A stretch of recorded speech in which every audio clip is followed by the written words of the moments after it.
கம்பு தோசை தாங்க நீங்க சுட போறோம். காலையில டிஃபனுக்கு முளைக்கட்டி வச்சது கொஞ்சம் எடுத்து சாப்பிட்டாச்சு. தேங்காய் பூ நாட்டு சக்கரை எல்லாம் போட்டு சாப்பிட்டாச்சு. சரி இது இவ்வளவு இருக்குது, சரி இன்னைக்கு கம்பு தோசை செஞ்சிடலான்ட்டு இன்னைக்கு இதை அரைச்சி ஊற்றி கம்பு தோசை தாங்க ஊற்றணும். அதுக்கு பச்சை மிளகா, கொஞ்சம் இஞ்சி, ஜீரக மிளகு, கொஞ்சம் உப்பு இதெல்லாம் போட்டு அரைச்சி நல்லா நைஸாக அரைச்சி நம்ம மாவு நேத்தாட்டிட்டு வந்த மாவு. ஏன்னா இதில் எப்படி இருந்தாலும் அரிசி போட்டு தான் செய்யணும். நம்ம அதனால மாவு எடுத்துக்கலாங்க. கம்பு தோசை சுடுறதுக்கு இதெல்லாம் அரைச்சி எடுத்துகிட்டு வந்துடலாம்.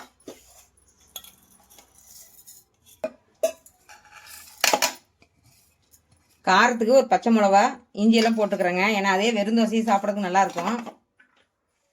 அரிசி மாவு கொஞ்சமாக தாங்க எடுத்துருக்கிறேன். நாம் இதில் ஊற்றிக்கலாம். நல்லா நைஸாக அரைச்சாச்சு. நாட்டுக்கு கம்பு தான் வாங்கிட்டு வந்தேன், விவசாய கம்பு இல்லைங்க. நல்லா சிறுங்கம்பா சாப்பிட்றதுக்கோசரம் வாங்கிட்டு வந்தது அந்த கம்பு.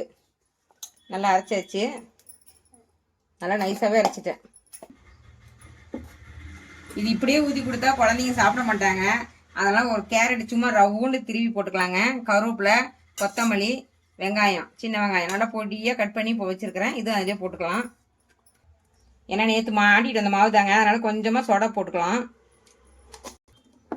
நல்லா கலந்துக்கலாம். தோசைக்கல் நல்லா சூடாக இருக்கும்போது ஊற்றினா தான் நல்லாயிருக்கும். அதனால் தோசைக்கல் நான் முன்னையே வச்சுட்டேன். நல்லா கலந்து காஞ்சிருச்சுங்க. அப்படியே ஊற்றிக்கலாம். நல்லா மெலிசாவும் நம்ம இது பண்ணி விட்டுக்கலாம். அடுப்பு கம்மியாக வச்சு அப்படியே ஒன்று போல் கொஞ்சமாக லைட்டாக அப்படியே திருப்பி தந்தோம்னா மெலிஸ் ஆகிடும்.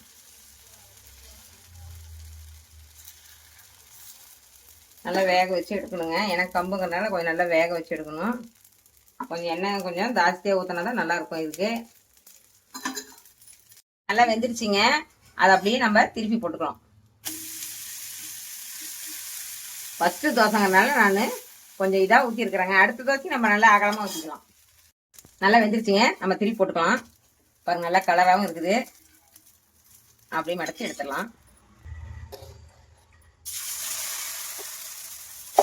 முதல் தோசைனால கொஞ்சம் கரெக்டாக பார்த்து கொஞ்சம் சின்னதாக ஊற்றிட்டேன்.